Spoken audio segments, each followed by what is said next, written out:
Hey, what's going on, everyone? Mike Sparacino, a.k.a. Shades, here, alongside Brendan Mulroy, a.k.a. Mulgoon, a.k.a. The Big Goon, via Skype today. We're back with another episode of Backup Blueshirts, and Brendan, trade deadline 3 days away. And that's really what we're going to focus on this episode. But first, I just have to say, you sound pretty good over the phone. I mean, you sound pretty good in person, but... I was going to say, Shades, it feels weird not being in the studio this time around, but... A.k.a. my basement. It's all right, Shades. You know, sometimes I think we're going to start utilizing the Skype a little bit more. We were talking about it. I think it'll be easier for us to record moving forward. Yeah, I still remember last episode where we shook the hands on recording no longer than every 2 weeks, and that got thrown out the window right away. It's all right, Mike. You know, it's early in the year. You know, mistakes happen, but here, all that matters is we're back. And also, just on another note, the Toyota's back as well, Shades. I didn't even mention that. Let's go. The legend, the 17, 18-year-old Toyota Corolla from 03 is back. Let's go. It was out of commission for a week. It turns out there was just a little bit of connection problems with the battery. It's good to go. For those of you who don't know, that's just a legendary car. So, you know, that's that, Shades, and we're back now. Yeah. We got trade deadline. And before the trade deadline talk we have 2 actual trades from the Rangers. Small ones, but... they could have significant meaning down the line. The first one being Joey Keane, defensive prospect, traded to the Carolina Hurricanes in exchange for forward prospect Julien Gauthier. Yes. You know what that means. We found another GOAT. Listen, man, I got to admit, so far, even though he's only played the one game against Chicago, I like the kid. First of all, he's only 22, and he's also 6'4", 227 pounds. And so far, it seems like he's going to be a really good skater. And from what I've been reading, he also loves to shoot the puck, which seems. I feel like the Rangers really always need people like that. Yeah, from his stats, he definitely he's going to fall into on this team, which seems to be the fourth line, where, listen, I'm pretty sure this happened since the last time I recorded that we know Michael Haley's out for the season now. What was it, Chase? Was it wrist surgery he had to get? To be honest, I'm not even sure. I don't even remember hearing about the injury in the first place. I'm going to be completely honest with you. Well, that's why Michael Haley isn't in the lineup anymore. So Michael Haley's out for the rest of the year. So I don't know if that's the particular reason why they got Gauthier or not, but I'm glad we got him for the fourth line because it seems to me so far, and hopefully moving forward, I'm assuming he's playing tonight against Carolina. I like the move. Yeah, also, and from his stats, he looked like he was a pretty good goal scorer, at least in the AHL, so hopefully that translates a little bit. I've been hearing a little bit that he's getting a lot of comparisons to Chris Kreider. I mean, obviously, I've heard that too. You don't want to go there yet because that's intense. But if that is the case, it sounds pretty good to me. For those of you who hear that vibrating noise, I'm using my phone right next to the mic, and I'm getting text messages, so I apologize. I'm going to put my phone on Do Not Disturb right now. You know what it is, Shades? People are texting you, man. They want your trade deadline analysis. Hey, apparently I'm an insider. All right, and... the other small deal, we traded with Philadelphia for goaltender J.F. Berube in exchange for future considerations.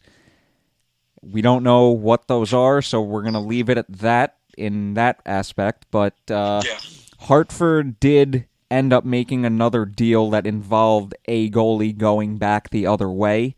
I'm not sure which AHL affiliate team they traded with, but they did end up making another move. So sounds like this trade was strictly for the AHL. Yes. For the Wolfpack. That second one, yes. Because obviously we know now with the way Shesterkin plays, it does not look like he's going back to the AHL, and I know that they're in need of a goaltender, so it makes sense. Yeah, the 2 other things I've been hearing is, one, this is possible early expansion draft, a possible early expansion draft move, and the second thing is Igor, like you said, he might not be able to play in the playoffs for Hartford if they make it. So Okay. that's one thing I've been hearing. So in that Yeah. aspect, it makes complete sense because we need as much goaltending depth as possible that can play down there. Makes sense. Totally makes sense, Mike. And you know what? Let's just hop into it because obviously we want to talk about deadline here, but we also have to we got to get our opinions out on the three-headed goalie situation with the Rangers. Now that we're talking about goalies, Yes. um, yeah, I don't know. I feel like we gotta voice our opinion, Shades, because I feel like everybody's been writing articles about it and this and that about Gorgiev and Lundqvist and Shesterkin. So I feel like we got to talk about it. Yeah, I'm actually glad you brought that up because one of those texts I got right before I muted my phone was we might actually re-sign Kreider and buy out Hank. And I just have one. This is my opinion on that. One, Kreider getting re-signed or not re-signed is completely unrelated to Hank's contract. I've been seeing rants all day long, every day, the Yeah, past couple days. Completely like we were saying unrelated. before. I mean, at the time when we signed Lundqvist, like that was money he earned, and that you can't deny, you can't argue that fact, in my opinion. No, I he mean, definitely earned it. with the way he played, obviously in the Cup final, and then all the years leading up to the Cup final, where we were in the playoffs and made deep runs, and even in 2015, and just the way that he played in Game Sevens alone. Like And you, he you was can you can knock his you can knock. I mean, and honestly, you can't even really knock his regular season stats because the guy was one of only 3 goaltenders in NHL history to have 10-30 win seasons. So in a row, I believe, right? Was it in a row as well? yeah, to start his career. Yeah. Yeah. So it's only him, Brodeur, and Wah. I'm pretty sure they were the only 3 goalies ever to do that. So, and then obviously, he's a beast in the playoffs in terms of his stats, and it's particularly in Game Sevens. So, Yeah, I mean, and another thing I for wanted me to to make the argument, I mean, I've always been a Lundqvist fan ever since he's been on the team. So I am probably like one of a rare species of Rangers fans that does not hate Hank Lundqvist right now. So that's just my viewpoint on how I feel about Lundqvist. I mean, the I other feel thing like that I wanted to bring up is when it comes to like I said before, the Kreider and Hank deals are completely unrelated. But if say Lundqvist says to Rangers management this year that I want to make last year my last year, and I want to retire after last year. Do you really think it's going to be a good look on the organization if they do buy him out or try to trade him? yeah, I mean, I think that's one thing, and we had dove into this a little bit before. Like, I just feel like players, that loyalty, like, to the organization in today's NHL, like, doesn't exist as much as it did back then. Well, to be And I fair, feel like, that's with and I all feel like, sports. To be and I fair, feel, no, that's true. But I feel like in Lundqvist's situation, like, when it comes to Lundqvist given that opportunity to win the cup, because I think that's a very valid argument everybody makes. Like, doesn't Lundqvist want to contend for another cup? Like, doesn't he want to be traded to a cup contending team? And in all honesty, I think no, because I think for him, it's like the cup means nothing if it's not with the Rangers. He spent his whole career here. He has all those wins with the Rangers. Like, for him, like, if he, for example, like, gets traded to Colorado and wins a cup with Colorado, like, it's just not going to be the same for him. that's very true. But that's just my viewpoint on it. I mean, and just, like, the way that he talks about it in interviews and stuff, like, I think you can get that vibe from it completely. And, yeah, I mean, that's what I think. And I just feel like, and as a fan base, it always, and this is definitely, like, a New York thing for sure. Like, if you're not doing something now, fans don't care about what you did years before. That's just how it is, dude. And similar situation, like, I hate to bring football into this, but it's basically the perfect situation because the Giants were in the same exact thing. Whereas people were just sick of Eli Manning at the end of his career, you know? But you got to remember, listen, the guy won 2 Super Bowls as quarterback. I feel like it's kind of a relatable situation, except obviously Lundqvist hasn't won any cups with the Rangers, but you know what I meant in terms of how good he actually was for his team. Oh, yeah. Do I think Lundqvist was better than Eli in terms of like New York sports greatness? Absolutely. But I just used it as comparison. I don't know if you see what I meant, but I see what you're trying to do, but I'm not a Giants fan, so I'm just gonna let you roll with that one. I got. But I'm just saying, like, And in trust me, I am terms of not. I'm not bragging about my team. all I So was just trying to say is that how it's crazy how like a fan base can really turn against a guy that's a complete legend to the team. That's basically what I was saying. literally, But you know, in terms of performance, I mean, there's literally, I don't think there's one Rangers fan or NHL fan in general that could really not say that Shesterkin hasn't been the best goalie out of everybody. I mean, it's been hands down so he's evident. been. I mean, he's only played 8 games for us so far, but I mean, through 8 games, like I don't know if that's too small of a sample size or not, but the guy's numbers have just been absolutely insane. They were pretty damn good in Hartford too, a .939 save percentage, if I remember correctly. And then also in KHL, they were also insane. But I mean, just through 8 games so far, he's 7-1 with a 2.28 goals against and a .939 save percentage. And also, filthy. Through the first 6 games that he played, 3 of those games were 40 plus saves. Yeah, he got thrown right into the fire. So, and to me, that's been a trend all year with the Rangers, where they just give up an enormous amount of shots. Well, even in to games, be fair, that's been even when games in Lundqvist and Georgiev have played, like I know for a fact there's been games where Lundqvist has had like 40 saves, even though he's given up like 4 goals. Yeah, to be fair, like, this is that's the theme of the last 2-3 seasons at least.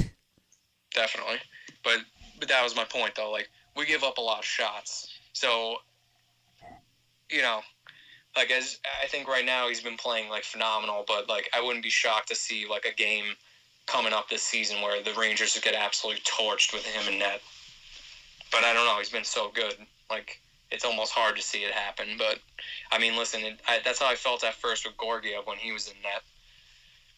Like, he was just so good. But how many games have we seen as of recently where I think he's been getting beat up a little bit? It's been more and more evident that Shesterkin is the number one. Like, I understand that the Rangers wanted to play Georgiev more than Lundqvist because I think they were trying to actually trade Georgiev. And I really think it almost costed them a little bit because during that time frame when they really were playing him a lot, he wasn't playing as well, I think, as they wanted him to. And I don't know if that diminished his trade value a little bit, but... That I agree with you on. Yeah. But obviously they're in a situation with the goalies. Yeah, and just to continue what I was saying before, if it's a good look for the organization, no, because in my opinion, if the Rangers or any franchise in hockey, to be fair, does that to a player who's been on that specific team as long as Lundqvist has been on with the Rangers, that would deter me from signing in the first place, because if they did that to a legend on the team, what makes me think that they wouldn't do that to me, a guy who wants to sign there for the first time in his career? Especially in like a guy like Kreider, who's basically in his prime, and you know that if he does sign an extension with the Rangers, it's probably going to be like at least a 6-year deal. Like I keep saying on Kreider, you know what? Before we dive into Kreider and the rest of the other restricted / unrestricted free agents, you want to know what we forgot? All right. Say it. No, go for it. No, it'll be better if you finish your end first, trust me. Well, no, I was just saying, like, I mean, you really think now with the trade deadline being so close that the Rangers are going to end up trading Georgiev? From what I keep hearing, it's going to be in the summer. See, now, if that's the case, then, like, really to ride out the rest of the season with the 3 goalies, like, I just feel like everybody's really blowing it out of proportion. Like, if Lundqvist is willing to honestly accept the role as being a backup goalie for the rest of the season and mentor these young guys in goalie, I really don't see what the problem is. No, I don't either. Like, I'm okay with that move if that's what Lundqvist is okay with. Yeah, dude, because, as long as they don't... From his viewpoint, man, there's no way that he watches those games and is like, dude, there's no way he must think at this point in his career that, man, like, I can play better than Shesterkin. Like, there's just no way, dude. Like, Shesterkin's 24 years old, dude. Like, what Hank would go back. He reminds me of what Lundqvist was like when he first started in like 05, 06, you know? Yep. So those are my opinions on the goalie situation. I mean, listen, but if it had to come down to it, if I had to see either Lundqvist or Georgiev get traded, I mean, personally, I don't know. Like, I know Georgiev is a younger goalie than Hank, but like, I feel like I trust our goaltending coaches and everybody enough where, like, I feel like we can get a goalie of Georgiev's talent level back before we can get a goalie of Hank's, you know? Yeah. So, those are my views. I don't know how you feel, but... Just real quick on that.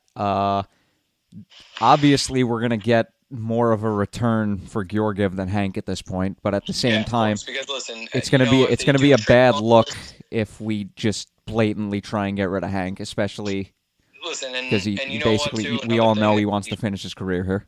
We also, I'm sure most people that follow Rangers hockey know that Lundqvist has a no trade, so he's going to have to waive that in order to be traded in the first place. So, you know, in terms of that, like, and also another like risky thing moving forward, if they do decide to go with the trade, you know, with Lundqvist, is most teams are most probably going to try to have the Rangers retain salary, and that's like the Rangers don't have cap space to retain salary in a trade.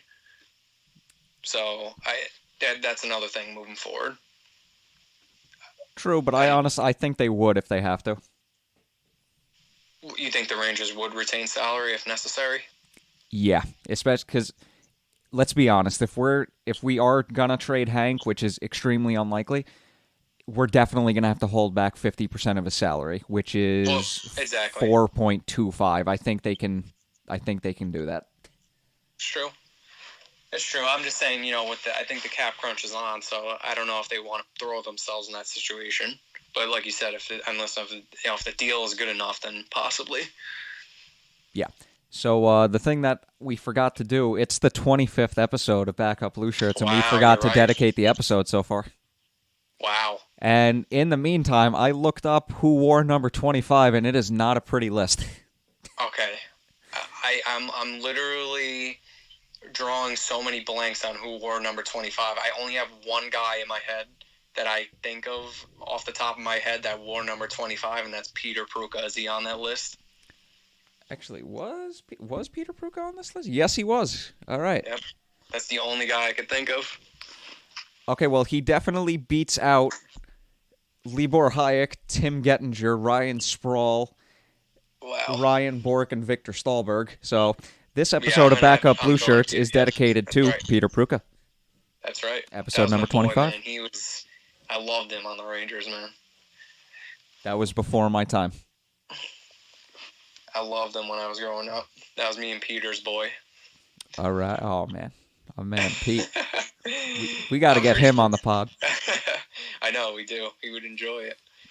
All right, so now that we got that taken care of, let's focus on the impending free agents and who could most realistically be dealt at the deadline.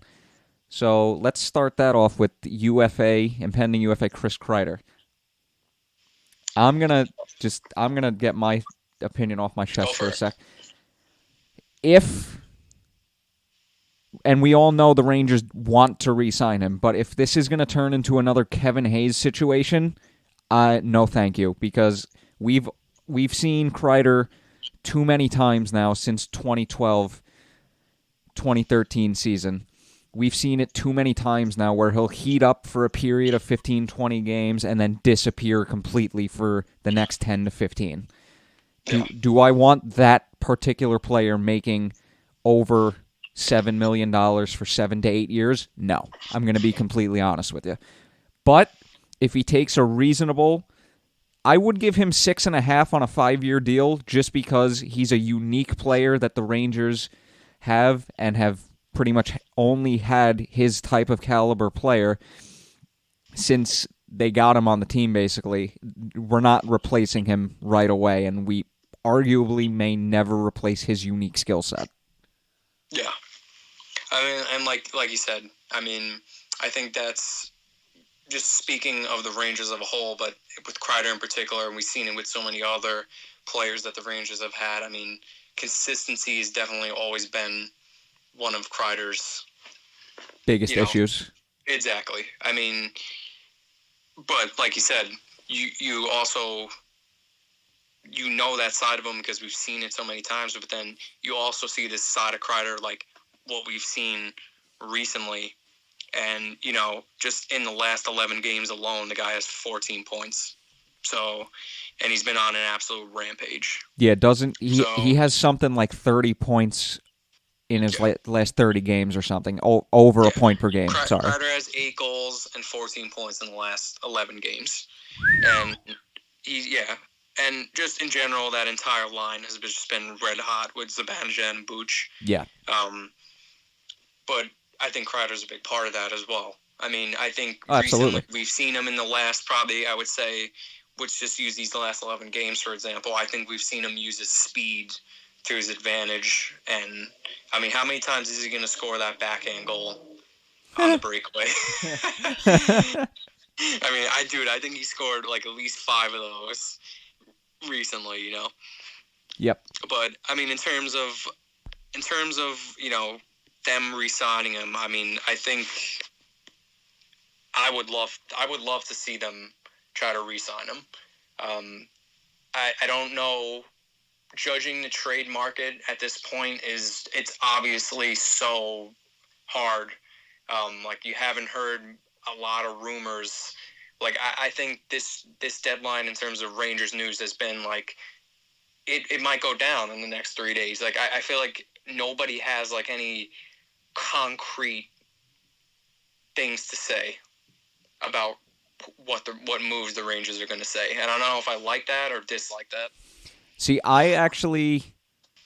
you brought that up. I like that you brought that up because this is something the Maple Leafs were doing when Lamoriello was GM. They were just like, they are not saying anything. If anyone leaks anything, you're getting in trouble. And I kind of like that the Rangers are kind of keeping things close to the vest now because remember... But when Sather was GM, like everything was getting leaked all the time, and I'm just like, stop, like just stop, like you're airing dirty laundry at this point. Yeah, I mean, listen, judging the market I think it goes based on obviously what certain teams need and whatnot, and like even just I would probably say the biggest trade so far at the deadline. I mean, there was a couple moves yesterday. I don't know if you saw that. Martinez went to the Golden Knights. Yeah, 2 second-round picks. And also I would say so far a trade that I was a little bit shocked on, but I mean I have seen Blake Coleman play games because I mean he was on the Devils, so I occasionally will watch their games. I mean he was probably one of the top 3 players on the Devils, Blake Coleman. But for Tampa to go out and he pulls a first-round pick, so. You're thinking, oh, shit. I mean, if he's a first-round pick, then shit, Kreider's got to pull at least 2 or 3, But at the same time, it comes down to Kreider being a UFA, and I think if a team knows that the Rangers are in a cap crunch to sign guys, which they obviously are, and I think that's just everybody knows that. Every GM knows that. So I feel like they're going to try to lowball the Rangers with offers, because they know that there's an opportunity that they might not be able to sign Kreider. So I don't know if there's a lot of teams that are offering first-round picks for Kreider. Honestly, if the Rangers don't get offered a first-round pick for him, I would be completely fine with keeping him. but then this is where I was coming along with that. When you think about it like that, but then I also think about it like in a situation like a team like Tampa Bay, for example, where they just want to win now because they know they have such a good squad, and adding a guy like Coleman for a first rounder is nothing for them. So I also think about it like that. I'm like, if the fit is right, then yeah, absolutely. Like, do I think Kreider's worth first-round picks? Absolutely, he's worth first-round picks. It's just whether, matter of fact, if the Rangers are going to get them, and if that's what they're genuinely looking for from Kreider, I don't know if they're going to move him. Hey, I think. Look, we are biased Ranger fans, but Kreider is definitely worth a first-round pick talent. Like, come on, I've seen other players get moved for a first-round pick that had no business getting a first-round pick in return. Antoine Vermette was a guy. Yeah. And he's a third-line center. Or Kreider was is at the time. absolutely worth first-round picks. There's no doubt about that. Yeah, I mean, I think that's probably been like the biggest question mark. I mean, who's somebody else you think that the Rangers could possibly deal at the deadline? Hey, who do you think is the most realistic person of Rangers dealing at the deadline? Most realistic? I would probably...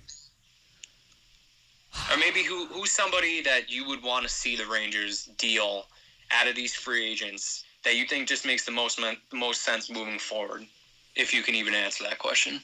See, that's a tough question because, like, we all have that... Like, everyone has the same opinion on Kreider. He should have a high trade value because he's a two-time 28-goal scorer. And he has 24 this season, so he's most probably going to get the same, hopefully even 30. Honestly, with the way he's playing right now, he probably will get 30 this year for the first time. Yeah, but hopefully.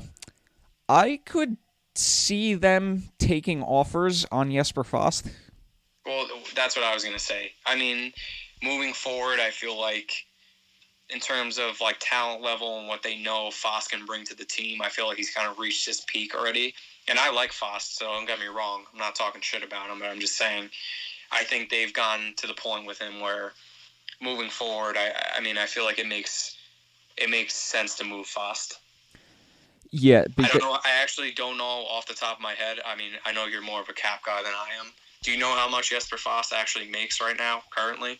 His cap hit is 1.85. And he would have to be re-signed at the end of this season, right? Yes, unrestricted free agent. So unless Fast wants to sign for less money, which I doubt, considering he is an assistant captain, I could see the Rangers moving on from Fast. Here's my take on Fast. Everyone, well, I mean, okay, some people would be like, he's a must guy have in the locker room. That is true. I do like him as a locker room guy, but as a must-have player on your team with his specific role that he's playing on this team, I don't know. That's very iffy to me because, look, he's putting up points because he's playing with Panarin. If you put him on a cup contender, he immediately drops to the bottom six. Yeah. And I think other teams realized that a while back, and I don't think the market for him is as high or demanding as most Ranger fans think it is. He would be like a solid depth player on a team that's looking for depth. So I mean, I don't think it's out of the question the Rangers can move him if necessary. I am curious to see moves because I just want to. I know that the Rangers want to re-sign Tony DeAngelo. I think they would be stupid not to. I want to see them re-sign Tony DeAngelo, but I think they're going to have to make some moves in order to clear up some space for Tony D. And also, I mean, I believe we were talking before that Ryan Strom's an RFA, right? Restricted, yeah. Okay, so what's your opinion on Strome? I like him. I think he's a little miscast as a second-line center. I think he'd be a perfect fit as a third-line center on any team in the league. Yeah. Now, don't get me wrong. He's had in his recent career on the Rangers, he's had a very much resurgence in his career, even though I didn't say that right, but he's had a resurgence in his career. Do I think he's a guy that other teams would be looking at in my personal opinion, yes, but I have heard nothing, which is a little strange because I think Strome would be a perfect guy to trade for because he's still going to be restricted and he's having pretty much the best stretch of his career right now. I mean, he was having like it without Panarin. So I mean, when you look at, listen, as a Rangers fan, bringing in Strome and just all around that Strome trade, I mean, it couldn't have gone any better for the Rangers. it really couldn't have. What an absolute move that was in order to get Strome in the first place. So, my opinion is, I mean, like you said, I mean, this has been probably the best hockey he's ever played in his career. He's already 1 point above his career high that he had on the Islanders, and he had 50 points with the Islanders 1 year. Right now, he already has 51 in 59 games. Yep. So far for me, what I see is, I mean, I see a lot of chemistry with him and Panarin. And if the Rangers can keep that going moving forward, I would like to see it. I mean, I don't actually have anything bad to say about Ryan Strome. No, I don't have anything bad to say about him either. I mean, I just gave my opinion on him, but that's not a slight to him. I think that's his honest evaluation as a player. Yeah, 100%. Yeah, at the same time, I do agree with you in keeping the chemistry together, but at the same time, if you really think about it, this team is still lacking a bona fide number 2 center. Yeah, behind Mika Zibanejad. Yeah. I'm assuming we're comparing.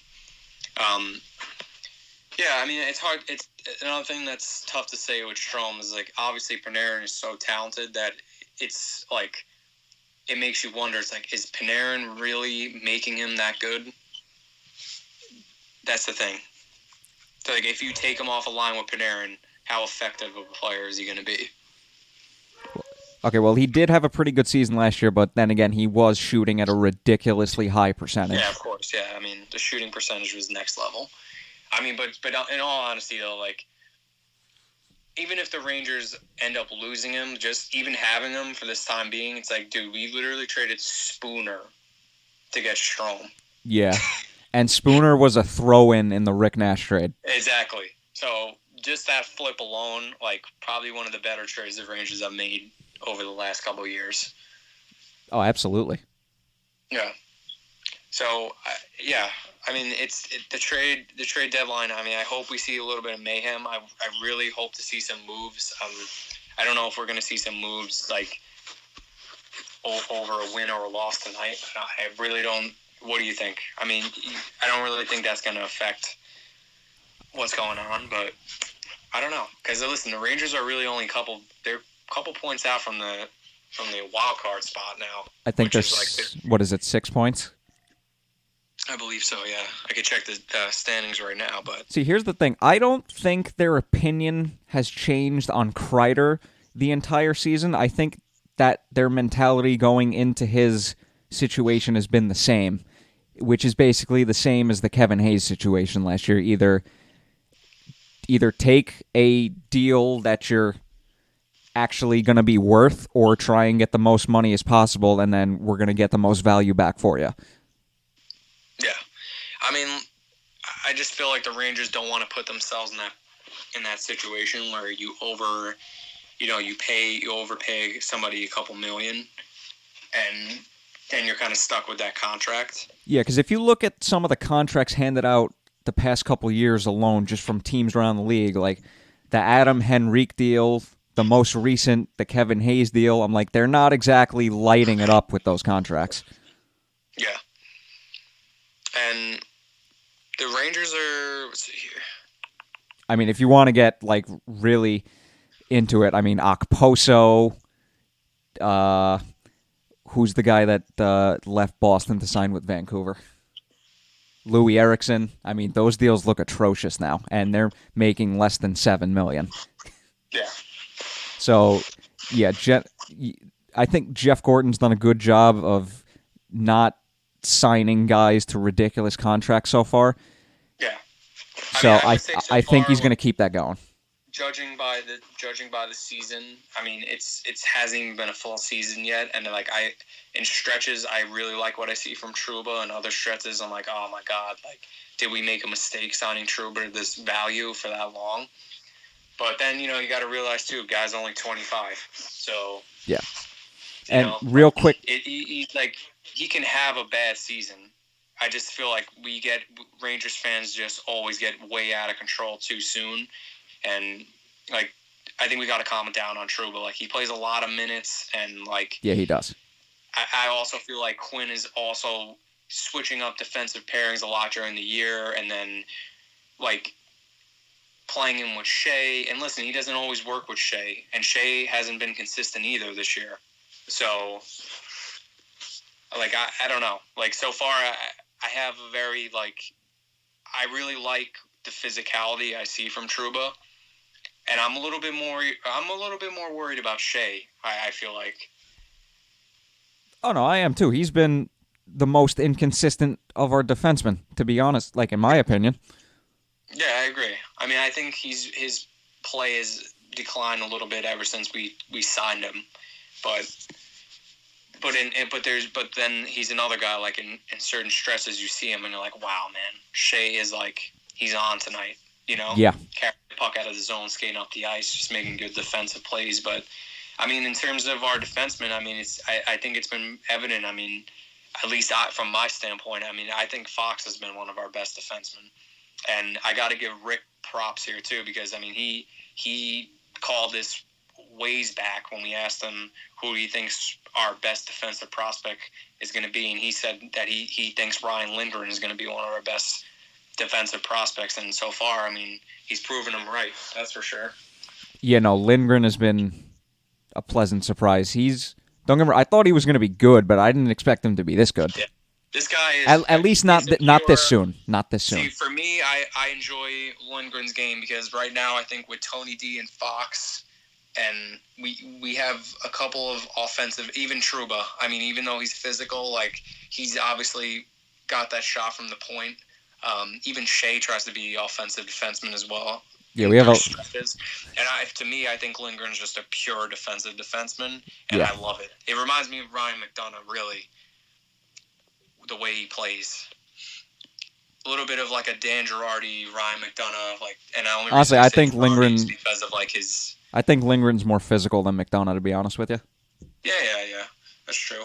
But I don't know. Something about him reminds me of McDonough. I don't know if I'm the only guy that gets that vibe from him, but just, he's physical, just always up in your face, like, doesn't care. I mean, we've seen him now. How many games is this guy? I feel like he's bleeding every single game we watch him. Yeah, he's basically the left-handed Dan Girardi. Yeah, he's a monster.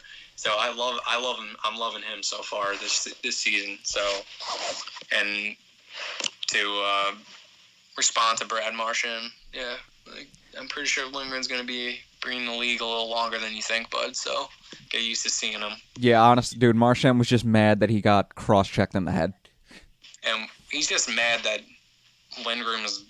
Listen, Lindgren did his job that game. And honestly, if he's worried about Lindgren, then he's more than doing his job because Marchand didn't do shit that entire game. Yeah, so if you're worried about Lindgren,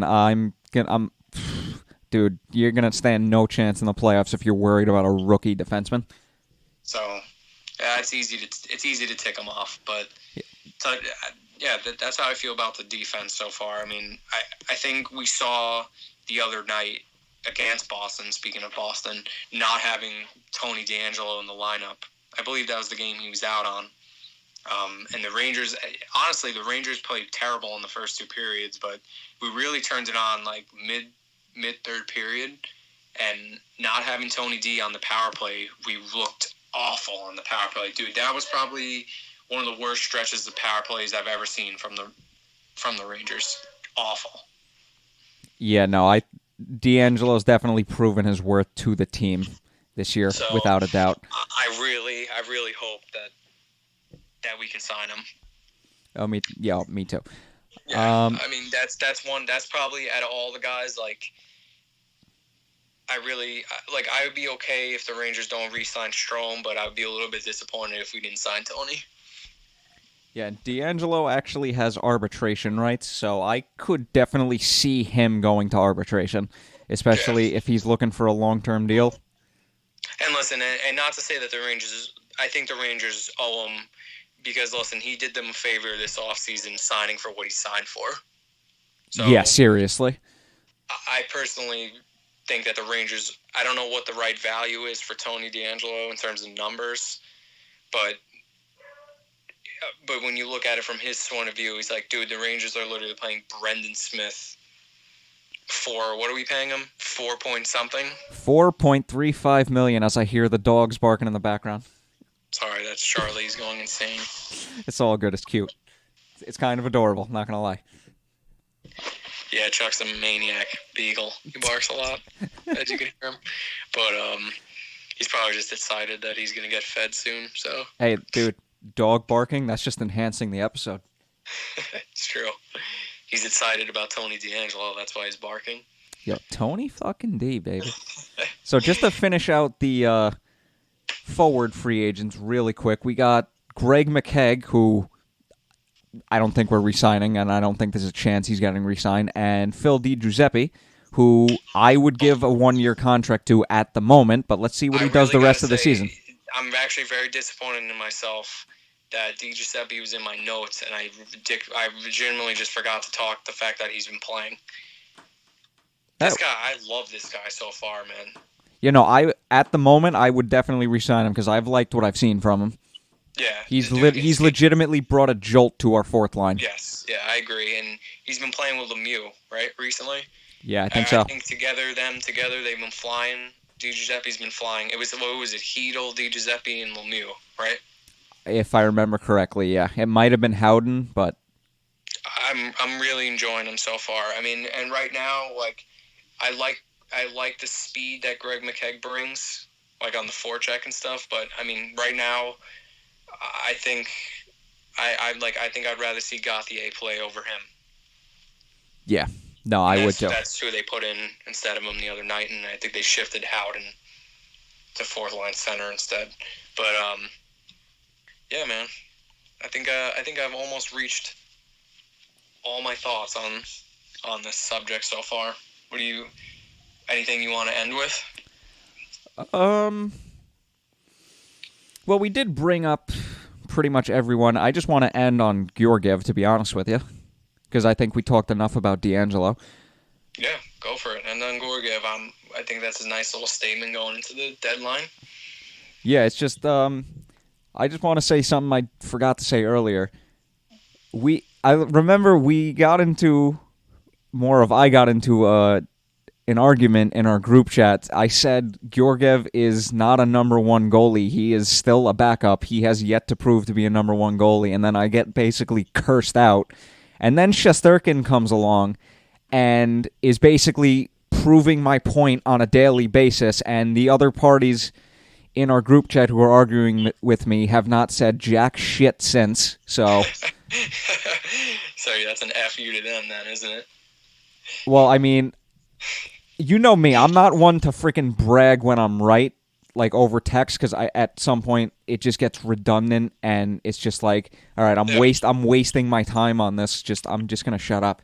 Yeah, I mean, listen. I mean, if we're talking about in terms of just pure like him matching up against Shesterkin, obviously Shesterkin's gonna win hands down. He's a starter. Well, and I agree with you in a sense. Like, I think what we've seen from him so far, it seems like he's going to probably fall into a backup role. But I think, like, in desperation, a team could probably use him as a starter.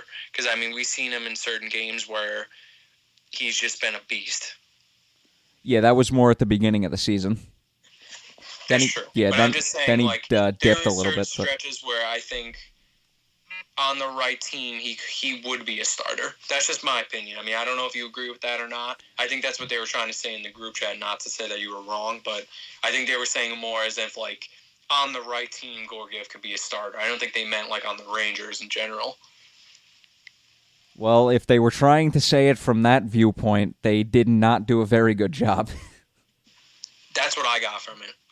I think that's what they were saying. Like, I think genuinely on the Rangers, I don't know if I see it, but maybe on a team that really, really needs a goalie, especially if they're injured, I could see it's possible, man. Well, I mean, San Jose did get brought up, but then their season went awry, and them trading for Georgiev now makes no sense. Ronta was rocking the backup goalie at one point, and now he was a starter in Phoenix before he got hurt. Yeah, but at the same time, Ronta and Talbot, their numbers were both significantly better than Georgiev's numbers currently are. True, but let's keep in mind here, especially when you talk about Talbot, I mean, the Rangers did have a stacked up D. I think the defense was a little bit better in their favor. That's just my opinion. A little bit, yeah. No, I agree with you there. But yeah, I mean, I'm glad that you had to make your point on that. I understand, but yeah, it's not easy. It's not easy not seeing Lundqvist play. That's for sure. But I really got to admit, I mean, I love watching Shesterkin play in the net. It actually makes me look forward to watching the games. Oh, dude, no, he's just nasty. Like that, it's really hard to. Yeah, it's really hard to say anything else about him. He's just nasty. Hank is not playing tonight against Carolina. Yeah, an opponent that he's literally owned. Maybe that's a sign. Maybe they don't want to play Lundqvist just in case he gets hurt for the deadline. And speaking of Shesterkin, he posted a video. I think it was on Twitter, might have been on Instagram the other day, about him doing push-ups with his dog on his back. Oh my God! Hang his number from the rafters now. That's hilarious. Honest, that video was just awesome. I'm not even gonna lie. Listen, in terms of goaltending, there's one thing I think every Rangers fan can agree on. I think even with this whole three-headed goalie situation, like that's probably the one area where the Rangers don't have to really stress about is goaltending. Like at least we're not in the fact that we have three goalies and we don't know which one's going to be like a number one. Because moving forward past when Lundqvist retires, I mean, I think it's pretty obvious that Shesterkin's going to be the number one goalie. To be honest, I think Shesterkin's already locked up the number one spot from here on out. I'm saying, like, we're making it. I think we're blowing this thing. This would be my closing statement. Like, I think we're blowing this goalie thing like way out of proportion, and like we got to realize here, dude. Like, we're in a situation where like we have an unbelievable starting goalie. Like, who honestly cares who the backup goalie is? Like, honestly. That's a good point. That is a good point. Like, we're in a situation here where, like, you want to be stressing about like, your pure number one starter goalie. Like, I think we're just overhyping it, man. That's just my thing. Like, and the only reason we are is because it's Lundqvist.